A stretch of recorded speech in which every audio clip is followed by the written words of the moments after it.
भगवान श्री कृष्ण का ध्यान। ऋषि बोले, महाप्राज्ञ सूत जी, आपका हृदय अत्यंत करुणापूर्ण है।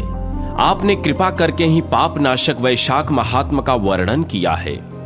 अब इस समय हम भक्तगणों के प्रिय परमात्मा श्री कृष्ण का ध्यान सुनना चाहते हैं, जो भव सागर से तारने वाला है। सूत जी ने कहा, मुनियों, वृंदावन में विचरने वाले जगदात्मा श्री कृष्ण के जो गौवें, ग्वालों और गोपियों के प्राण हैं, ध्यान का वर्णन आप सब लोग सुने। द्विजवरों, एक समय महर्षि गौतम ने देवर्षि नारद से यही बात पूछी थी।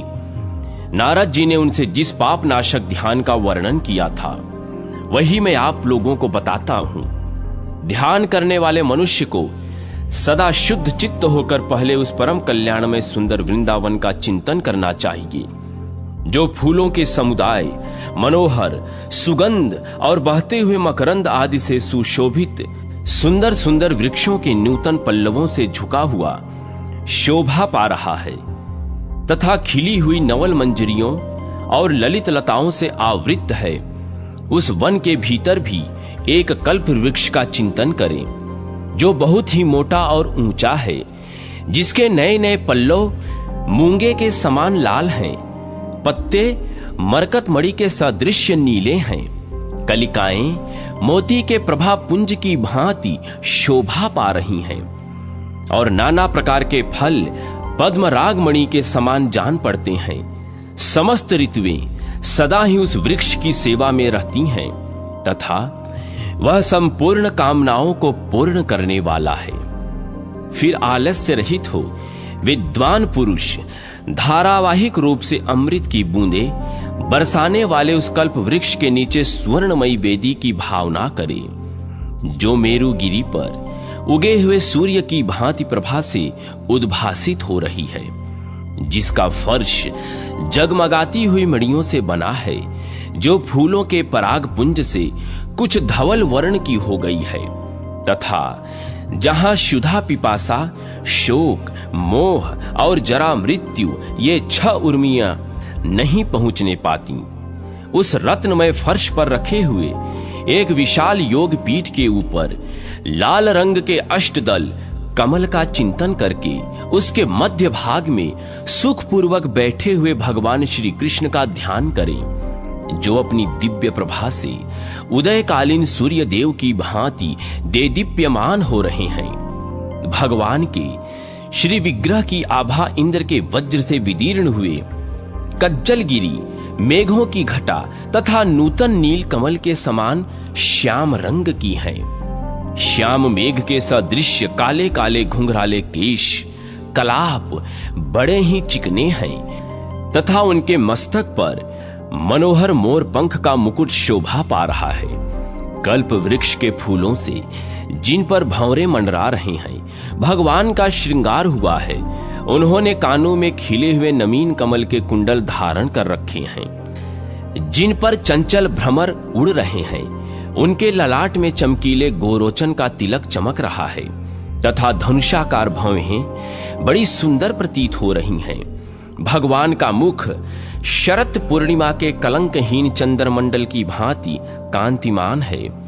बड़े बड़े नेत्र कमल दल के समान सुंदर जान पड़ते हैं। दर्पण के सदृश्य स्वच्छ कपोल रत्नों के कारण बड़े चमकते हुए मकराकृत कुंडलों की किरणों से देदीप्यमान हो रहे हैं तथा ऊंची नासिका बड़ी मनोहर जान पड़ती है। सिंदूर के समान परम सुंदर लाल लाल ओठ हैं। चंद्रमा, कुंद और मंदार पुष्प की सी मंद मुस्कान की छटा से सामने की दिशा प्रकाशित हो रही है तथा वन के कोमल पल्लवों और फूलों के समूह द्वारा बनाए हुए हार से शंख सदृश मनोहर ग्रीवा बड़ी सुंदर जान पड़ती है। मंडराते हुए मतवाले भंवरों से निनादित एवं घुटनों तक लटकी हुई पारिजात पुष्प की माला से दोनों कंधे शोभा पा रहे हैं। पीन और विशाल वक्ष स्थल रूपी आकाश हार रूपी नक्षत्रों से सुशोभित है तथा उसमें कौस्तभ मणि रूपी सूर्य भासमान हो रहा है। भगवान के वक्ष स्थल में श्री वत्स का चिन्ह बड़ा सुंदर दिखाई देता है। उनके कंधे ऊंचे हैं, गोल गोल सुंदर भुजाएं घुटनों तक लंबी एवं मोटी हैं।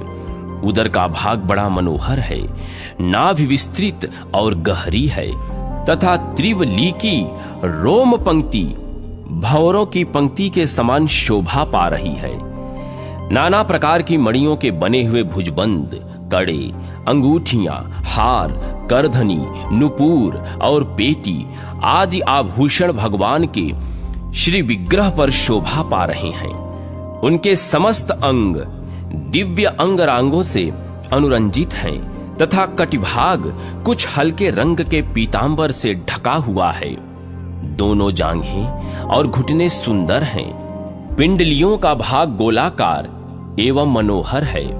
पादाग्र भाग परम कांतिमान तथा ऊंचा है और अपनी शोभा से कछुए के पृष्ठ भाग की कांति को मलिन कर रहा है तथा दोनों चरण कमल माणिक्य तथा दर्पण के समान स्वच्छ, नख पंक्तियों से सुशोभित लाल लाल अंगुली दलों के कारण बड़े सुंदर जान पड़ती हैं।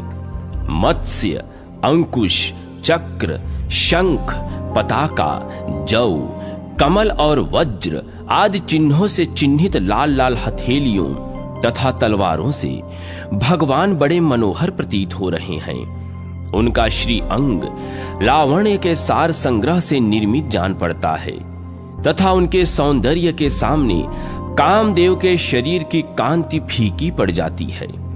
भगवान अपने मुखारविंद से मुरली बजा रहे हैं। उस समय मुरली के छिद्रों पर उनकी अंगुलियों के फिरने से निरंतर दिव्य रागों की सृष्टि हो रही है, जिनसे प्रभावित हो समस्त जीव जंतु जहां के तहां बैठकर भगवान की ओर मस्तक टेक रहे हैं। भगवान गोविंद अनंत आनंद के समुद्र हैं।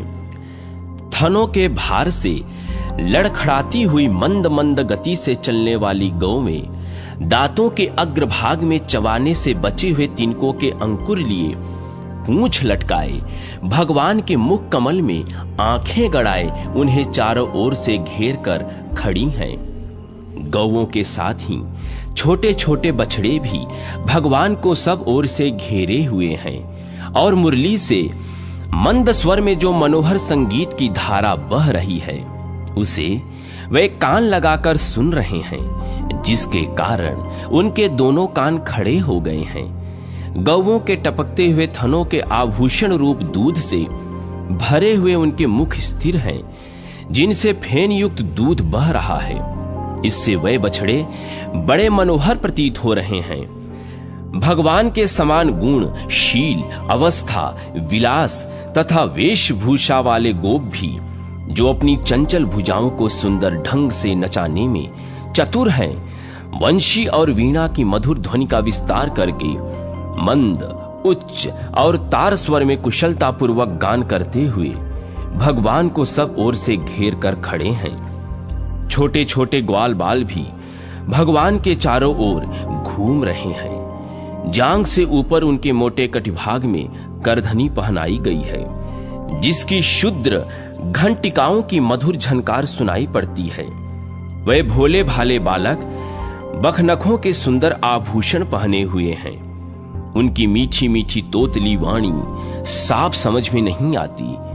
भगवान के प्रति दृढ़ अनुराग रखने वाली सुंदरी गोपांगनाएं भी उन्हें प्रेम पूर्ण दृष्टि से निहारती हुई सब ओर से घेर कर खड़ी हैं।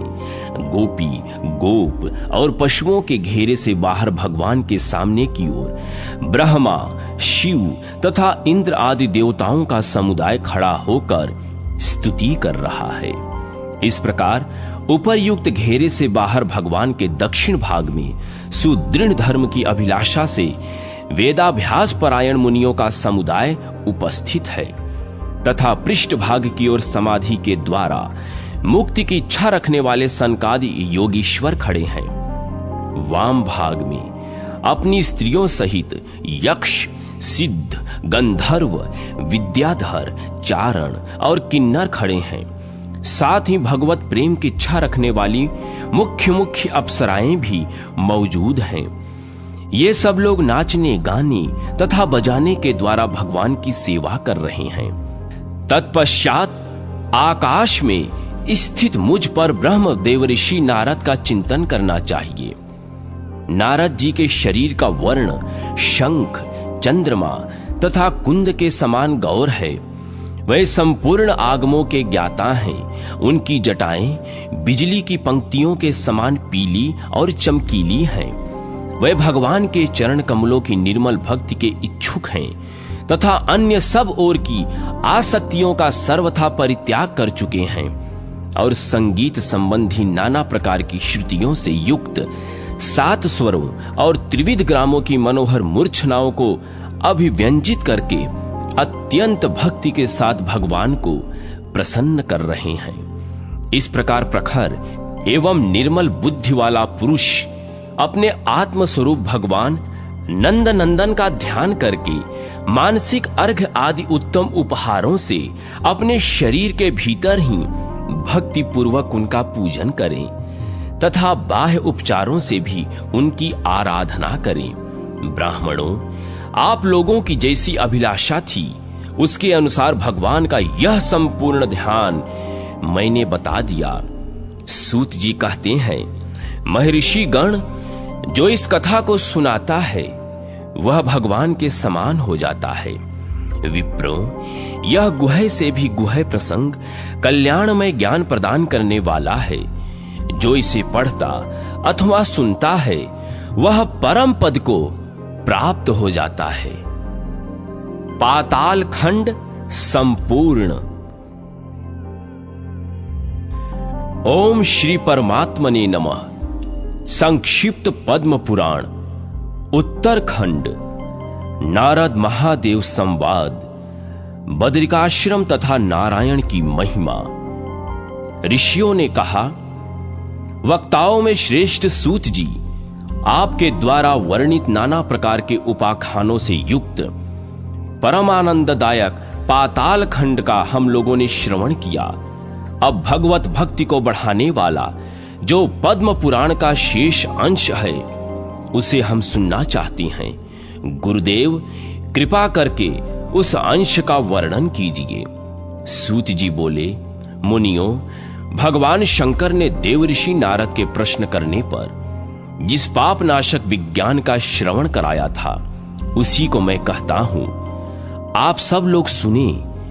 एक समय की बात है, भगवान के प्रिय भक्त देवऋषि नारद जी लोक लोकांतरों में भ्रमण करते हुए मंदराचल पर्वत पर गए। वहां भगवान शंकर से अपनी कुछ मनोगत बातों को पूछना ही उनकी यात्रा का उद्देश्य था। भगवान उमानाथ उस पर्वत पर विराजमान थे। नारद जी ने उन्हें प्रणाम किया और उनकी आज्ञा से उन्हीं के सामने वह एक आसन पर बैठ गए। महात्माओं, उस समय उन्होंने भगवान शिव से यही प्रश्न किया जिसे आप लोग मुझसे पूछ रहे हैं। नारद जी ने कहा, भगवान देव देवेश्वर पार्वती पते जगत गुरो, जिससे भगवत तत्व का ज्ञान हो उस विषय का आप मुझे उपदेश दीजिए। महादेव जी बोले, नारद सुनो, मैं वेदों की समानता करने वाले पुराण का वर्णन आरंभ करता हूं, जिसे सुनकर मनुष्य सब पापों से मुक्त हो जाता है। इस पृथ्वी पर 1,25,000 पर्वत हैं। उन सब में बदरिकाश्रम महान पुण्यदायक एवं उत्तम है, जहां भगवान नर नारायण विराजमान है। नारद जी, मैं इस समय उन्हीं के तेज और स्वरूप का वर्णन करूंगा। ब्राह्मण, हिमालय पर्वत पर 2 पुरुष हैं जो क्रमशः नर नारायण के नाम से विख्यात हैं। उनमें एक तो गौर वर्ण के हैं और दूसरे श्याम वर्ण के। श्याम वर्ण वाले पुरुष ही नारायण हैं। ये इस जगत के आदि कारण और महान प्रभु हैं। इनके 4 भुजाएं हैं। ये बड़े ही शोभा संपन्न हैं। इनके 2 रूप हैं, व्यक्त अव्यक्त, साकार और निराकार। ये सनातन पुरुष हैं, सुव्रत। उत्तरायण में इनकी महती पूजा होती है।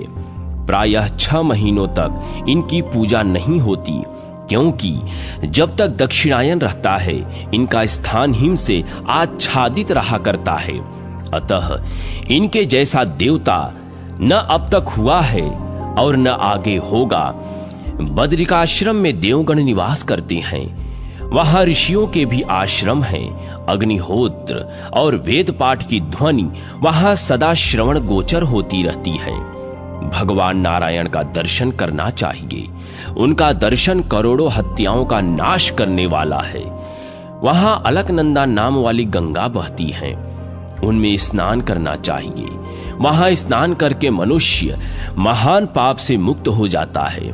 उस तीर्थ में संपूर्ण जगत के स्वामी भगवान नारायण सदा ही विराजमान रहते हैं। एक समय की बात है, मैंने 1 वर्ष तक वहां बड़ी कठोर तपस्या की थी।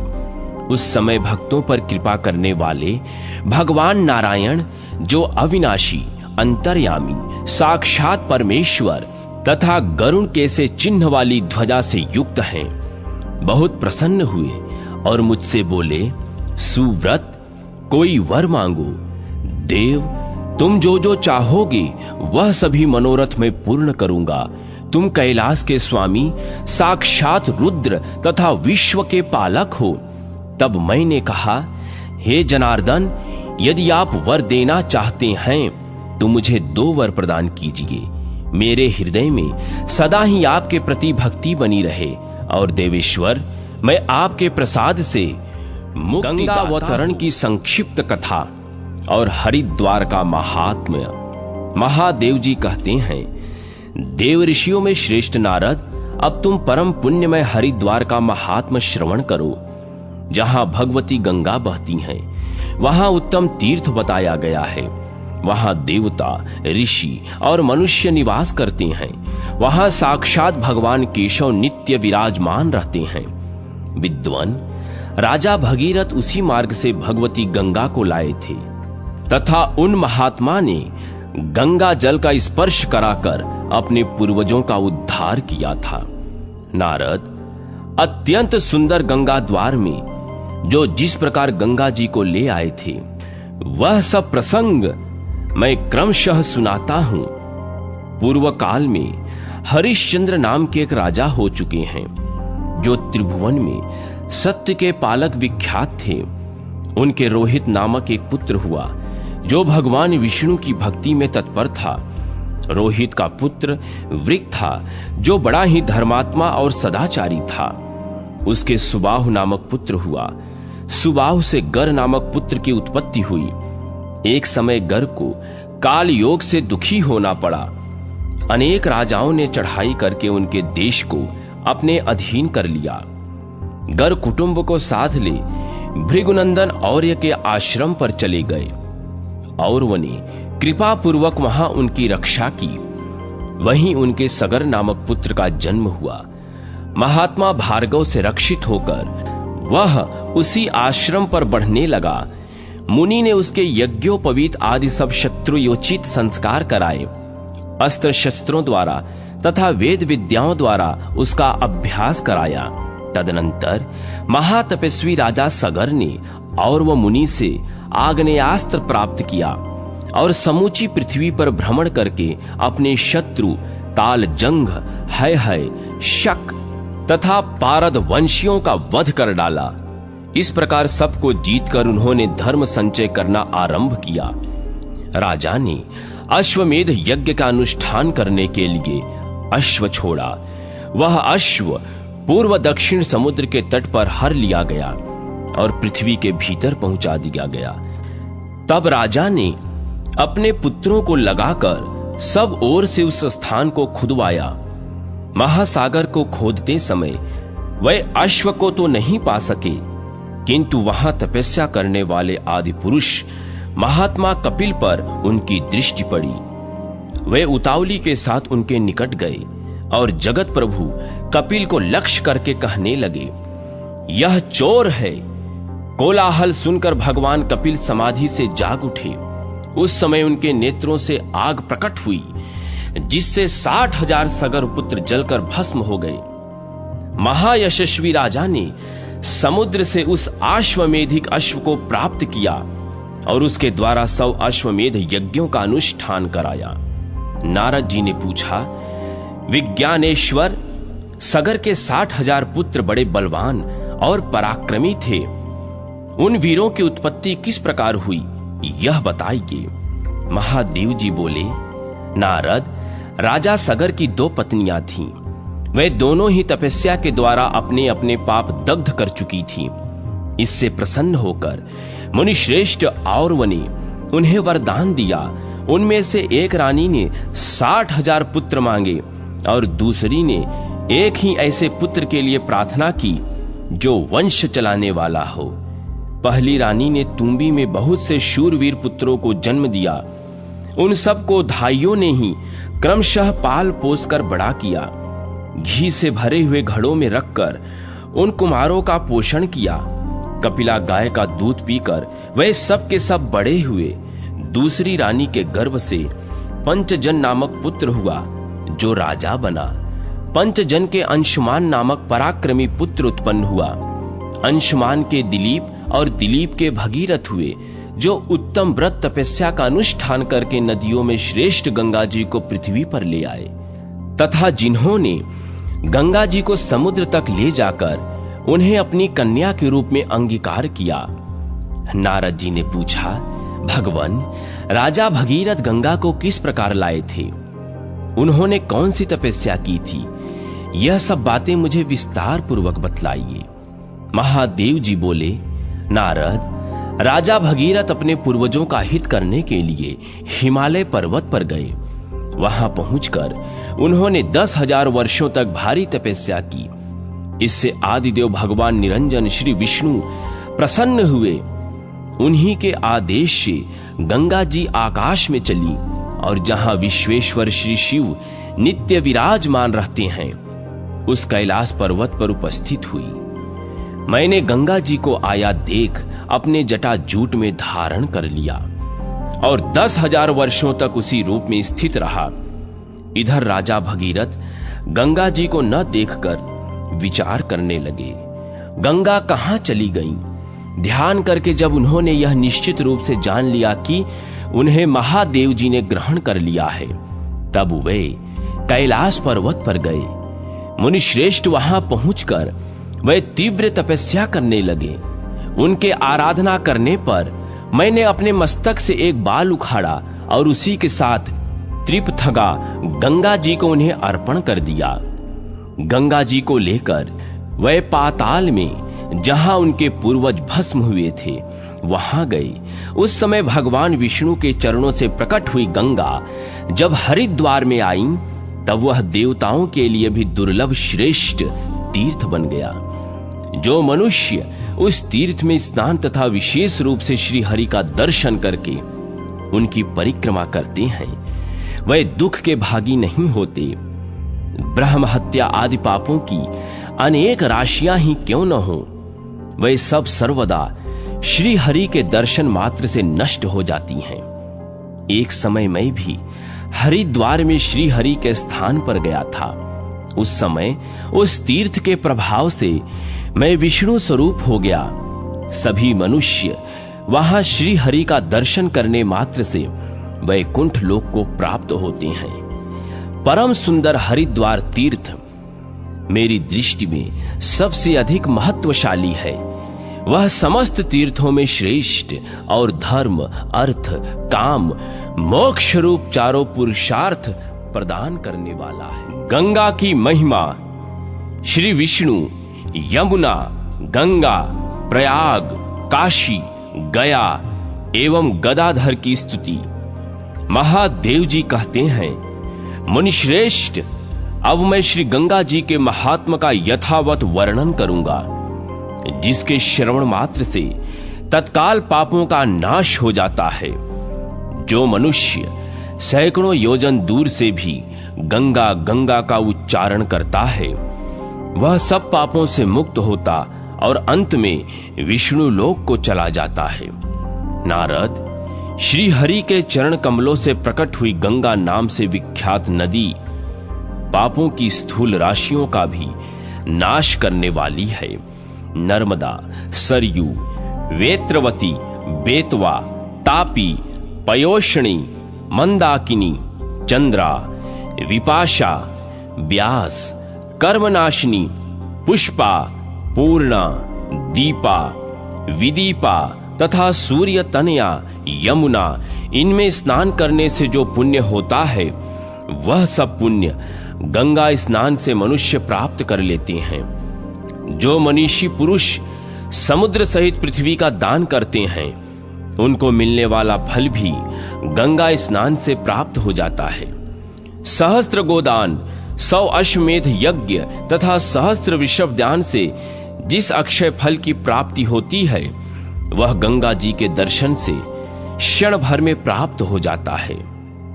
वह गंगा नदी महान पुण्यदायिनी है, विशेषतः ब्रह्म हत्यारों के लिए परम पावन है।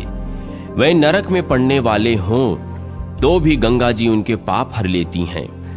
तात, जैसे सूर्योदय होने पर अंधकार दूर हो जाता है उसी प्रकार गंगा के प्रभाव से पातक नष्ट हो जाते हैं। ये माता गंगा संसार में सदा पवित्र मानी गई हैं।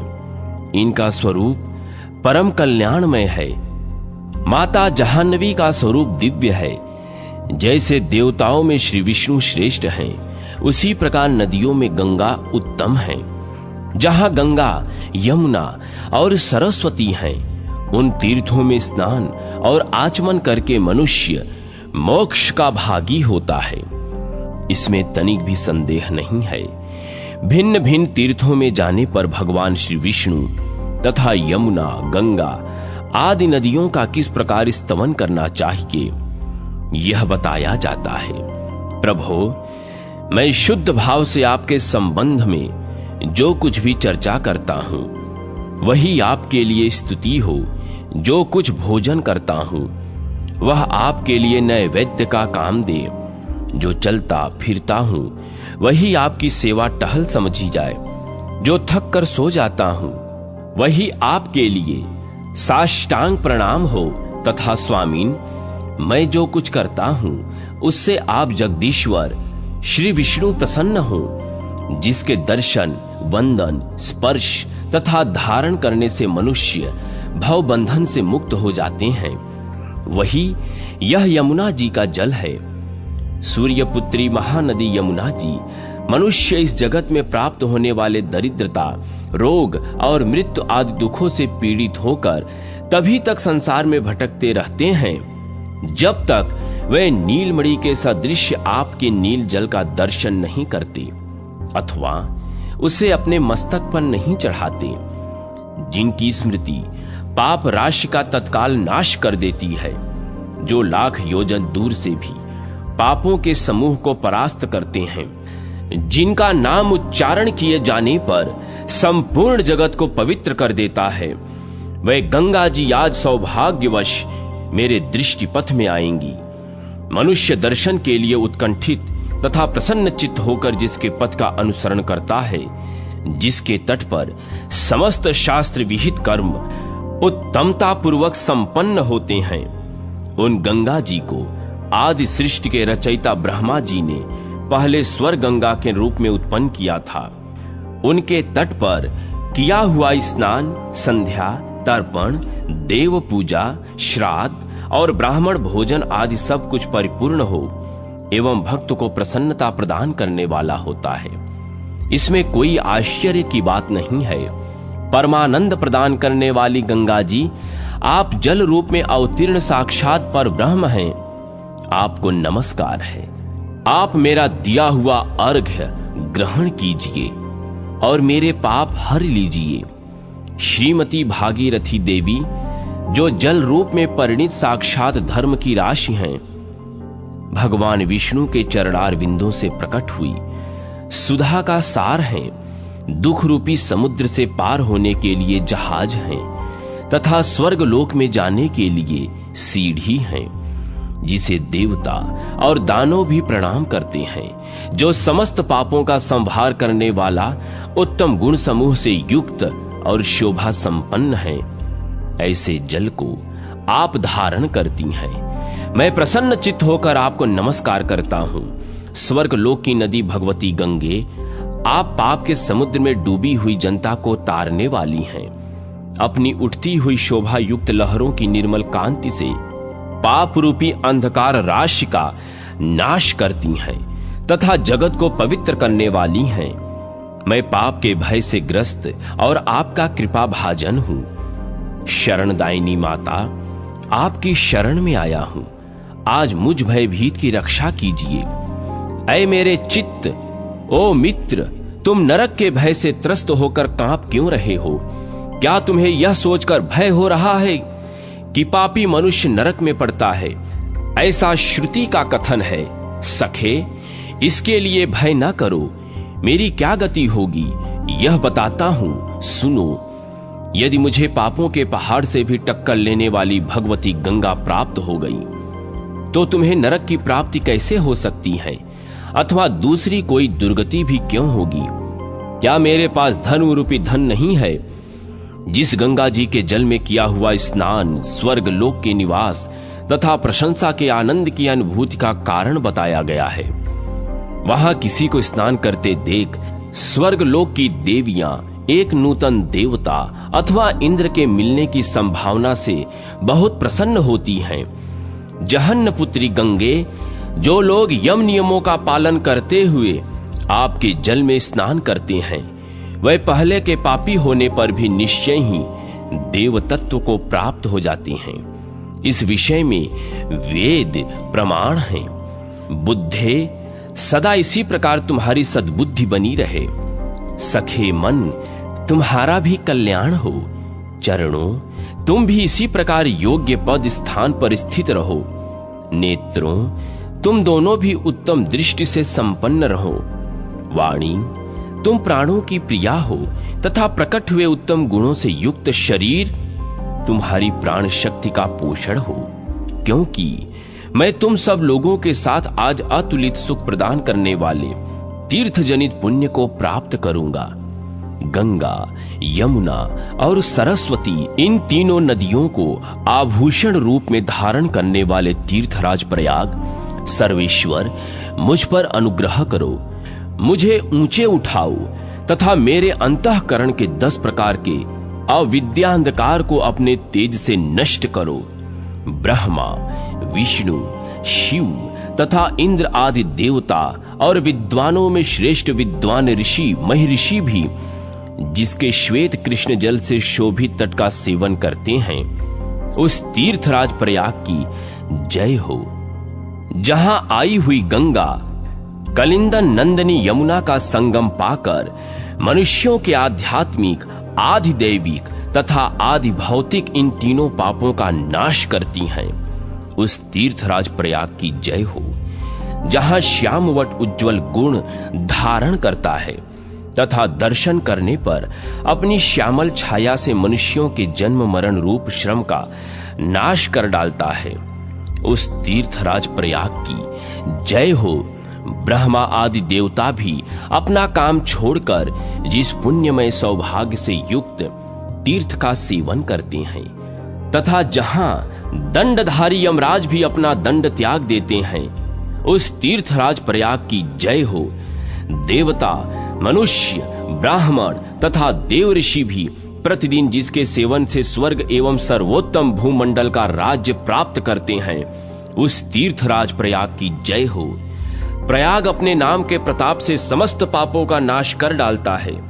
यह प्रसिद्ध वार्ता संपूर्ण दिशाओं में फैली हुई है, जिसके सुयश से सारी त्रिलोकी आच्छादित है, उस तीर्थराज प्रयाग की जय हो।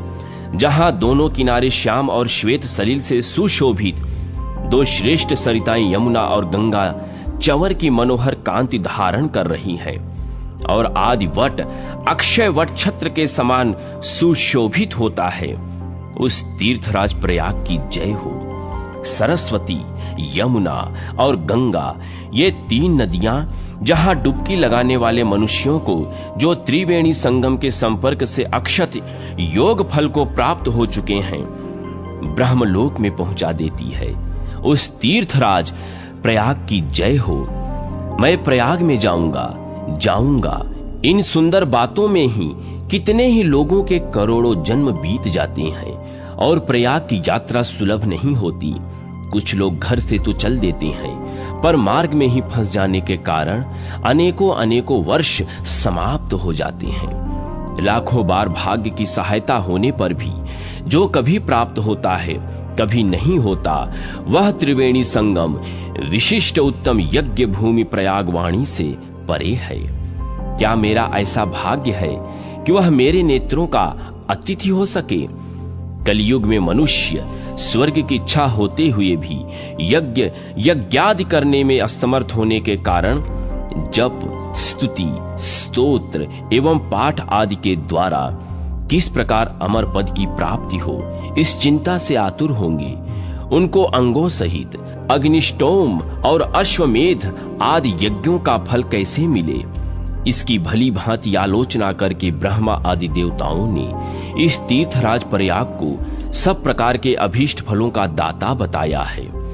यदि मैंने प्रमाद और आतुरता आदि दोषों के कारण भली भांति संध्योपासना नहीं की है, तो यहाँ सावधानता पूर्वक संध्या करने से मेरे संपूर्ण जन्म की संध्योपासना पूर्ण हो जाए।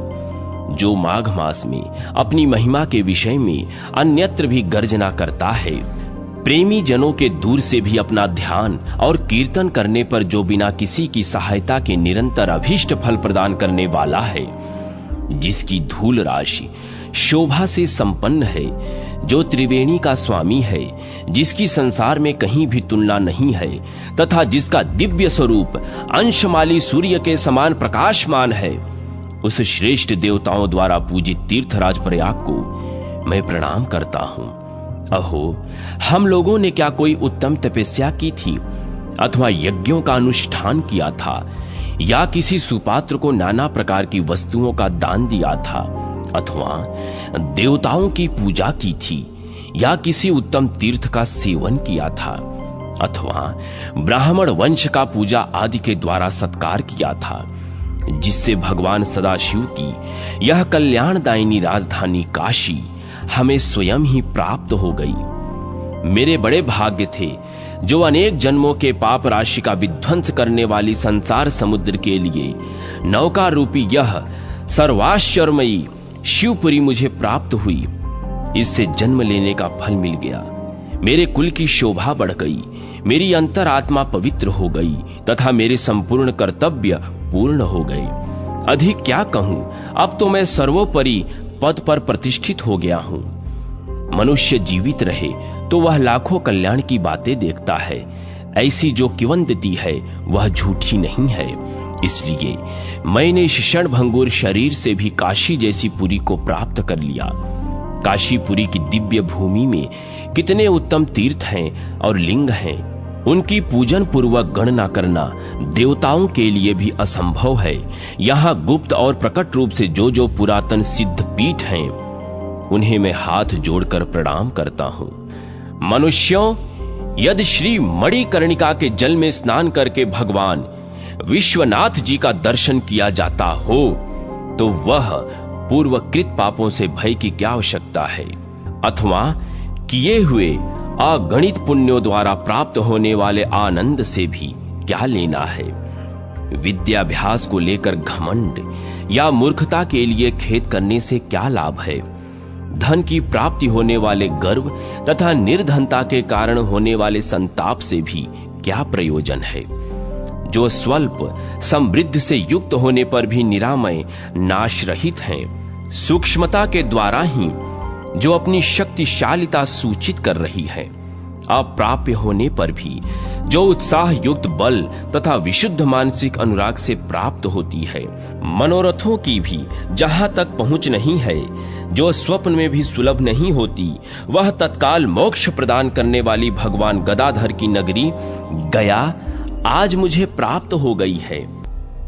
कोई पुण्य पर्व आने पर जो गया, प्रयाग, यमुना और काशी आदि दुर्लभ तीर्थों में आने का सौभाग्य प्राप्त होता है, उसमें महान फलदायक भगवती शारदा का अनुग्रह ही एकमात्र कारण है। उसी की विजय है। मैं इसे अपना पुरुषार्थ नहीं मानता। पूर्वजों ने जो यहाँ आकर पुण्योपार्जन किया है उसका बल भी इसमें सहायक नहीं है, तथा स्वजन वर्ग की अविचल शक्ति भी इसमें कारण नहीं है। इन तीर्थों में आने पर शाप, ताप आदि क्या कर सकते हैं? जो श्राद्ध काल में दूसरे स्मरण करने पर भी पितरों को मोक्ष प्रदान करते हैं। गया में स्थित उन साक्षात भगवान श्री गदाधर को मैं प्रणाम करता हूं। भगवान गदाधर, यह आपका दास मक्खी, मच्छर, बाघ, चीते, कांटे, सर्प तथा लुटेरों से भरे हुए इस दुस्तर मार्ग को जो दूर से भी दूर पड़ता है तय करके पहले पहल यहाँ आया हूँ और दीनवाणी में आपसे याचना करता हूँ। भला आपके सिवा और किसके सामने हाथ फैलाएं? भगवान, यह सेवक प्रतिदिन आपके शोभा संपन्न द्वार पर आया और आकर दर्शन के लिए उत्कंठित रहता है। सर्वात्मन, आप अपने दर्शन से तथा गया में किए जाने वाले श्राद्ध से देवताओं सहित संपूर्ण विश्व को तृप्त करते हैं। फिर मेरे सामने क्यों निश्चेष्ट से होकर उदासीन भाव धारण कर रहे हैं? भक्त को सर्वस्व देने वाले दयामय, क्या इस समय आपने निर्दयता धारण कर ली है, या यह कलयुग का प्रभाव है, अथवा देर लगाकर आप मनुष्यों की सत्व, शुद्ध भाव एवं धैर्य की परीक्षा ले रहे हैं, या इस दास की भगवत सेवा में कितनी रुचि है इसका निरीक्षण कर रहे हैं? गदाधर, आपकी कृपा से मैंने यहाँ का श्राद्ध अनुष्ठान किया है, इसे स्वीकार कीजिए और देव अब मुझे घर जाने की आज्ञा दीजिए। इस प्रकार यह देवताओं का स्तोत्र स्वर्ग एवं अभीष्ट वस्तु प्रदान करने वाला है। जो मनुष्य श्राद्ध काल में तथा प्रतिदिन स्नान के समय इसका पाठ करता है उसे सब तीर्थों में स्नान के समान पुण्य होता है। इसके श्रवण, पाठ तथा जप से उक्त फल की सिद्धि होती है। ब्राह्मण, प्रयाग, गंगा तथा यमुना की स्तुति का श्रवण करने से कर्मजन्य दोष नष्ट हो जाते हैं।